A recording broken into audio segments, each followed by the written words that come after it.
I'm back! Balakuba!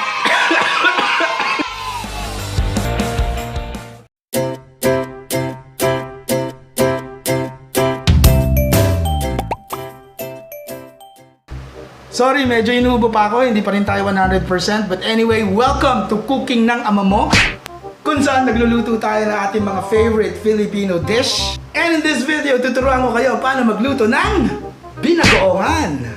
So simulan na natin isa-isahin ang mga sangkap na kailangan natin para dito sa binagoongan natin. Let's go! So go! Sangkap number 1, kailangan natin ng liempo or pork liempo. So pina-adobo cut ko na yan kanina nung binili ko sa SM. So next, meron tayong bagoong or shrimp paste. So bumili ako 20 pesos kanina sa Rosario. Meron rin tayong mga basics natin, kapares ng onion, garlic, and tomato. Meron rin tayong siling haba and talong. So tara, simulan na natin lutuin ang ating binagoongan. Sorry, walang energy. Medyo may sakit tayo. At syempre, bago tayo magluto, kailangan muna nating hiwain ang ating mga sangkap.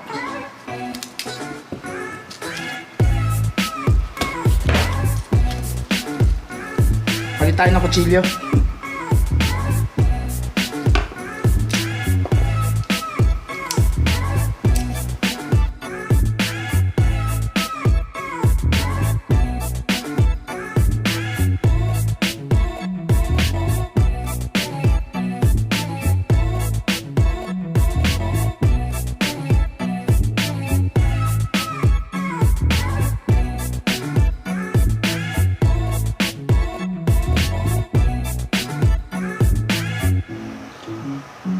Alright, so let's start cooking. Ang first step natin is to put oil in the pan.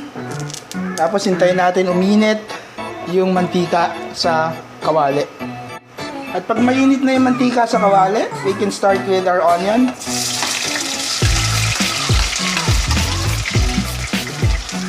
Sala natin yung sibuyas natin and wait until we get it into something transparent. Kailangan maging transparent yung itsura ng onion natin. Siyempre, after ng onion, pwede na rin natin isunod ang ating garlic or ang ating bawang.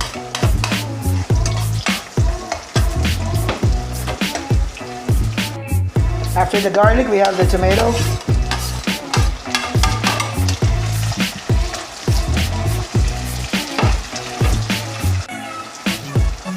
At pag medyo luto na yung tomato natin, we can add in the pork. So yung gagawin natin sa pork, pamamantikain lang natin siya. So bayaan lang muna natin siyang magmantika at lumabas yung mga juices niya. So tatakpan muna natin siya. Alright, let's check out our pork. Tingnan natin kung ano nangyari sa kanya. Yun, medyo nagmamantika na siya. Medyo nasunog pa yata ang parte. So, since nagmamantika na yung pork natin, pwede na tayong magdagdag ng black pepper, pamintang burok. Pwede na rin tayo magdagdag ng isa't kalahating kutsara o 2 kutsaritang brown sugar.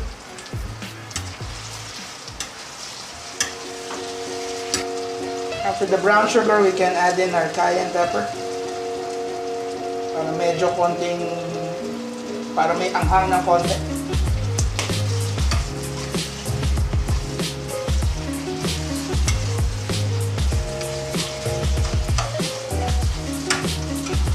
And then add tayo ng isang shot glass ng vinegar, suka. Gawin na natin isa't kalahati. So muna natin siyang galawin, pabayaan lang natin siya mag-boil.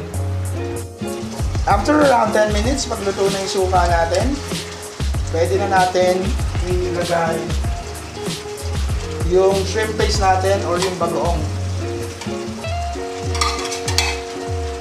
So itong bagoong ko, medyo hinugasan ko siya ng isang banlaw with the strainer para wag masyadong maalat. So pwede mo naman gawin yun. Kasi paminsan yung bagoong sobrang alat eh. So hugasan ko ng konti. Ilalagay ko sa strainer tapos matutuluan ko ng tubig yung strainer para mabawasan yung alat ng bagoong. At pagkatapos natin isama yung bagoong after around 2 to 3 minutes, pwede na tayo mag-add ng ketchup para gumanda yung kulay ng bagoong natin or ng ginagoongan natin para medyo mapula siya. Mas appetizing tignan. At saka magdadagdag rin ito ng konting tamis sa dish natin. After around 2 minutes again, mag-add tayo ng 1 cup na water. At pababayaan na natin lumambot yung pork natin. So, haluin muna natin.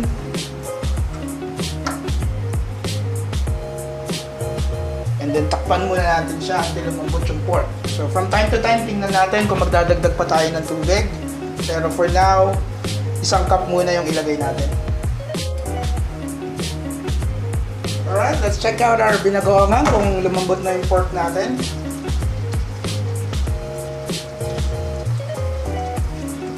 Okay, medyo malambot na siya pero feeling ko kailangan pa natin palambutin further. Sarap! Napaka-sinful nitong ulam na to. Lambutin pa natin ng konti. Dagdag pa tayo ng kalahating cup na water. Then takpan muna ulit natin siya. And let's check it out again. Yan, lambot. Alright, so patuyuin pa natin siya ng konti. After nun, dadagdag na natin yung eggplant natin at saka yung siling haba and then it's a dish. Alright, at bago natin tapusin tong dish natin, dagdag na natin yung eggplant and yung siling haba.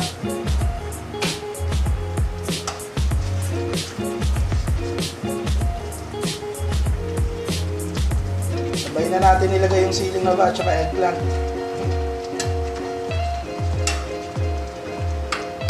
Then let's wait for another 4 to 5 minutes and we are done.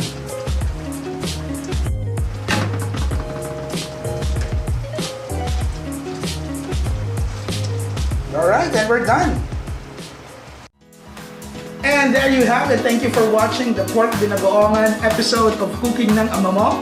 I hope you guys liked the video. Kung meron kayong mga gustong lutuin ko, please comment down below. And for those of you who aren't subscribed yet, please subscribe. And pakiclick na rin yung bell button para ma-notify kayo every time I upload new videos. So tapusin na natin itong vlog na to kasi napag-alaman ko na hindi pa pala ako nakakapagsaing. 11:30 na ng gabi. So meron na akong ulam pero wala pa akong sinain. So magsasaing muna ako. For those of us who are on the southern part of Luzon, yung mga kaibigan natin sa Cavite, sa Batangas, sa Laguna, medyo ingat-ingat tayo kasi alam ko nagwawala si Bulkang Taal ngayon. So, konting ingat. And kung kaya natin magstay na lang sa bahay, magstay na lang tayo sa bahay kasi medyo hassle yung maaamoy nating ash or abo sa labas pag lumabas tayo. Anyway, again, thank you for watching. This is Chocho for Cooking ng Ama Mo. Always remember, good food, good people, good times. Spread the love!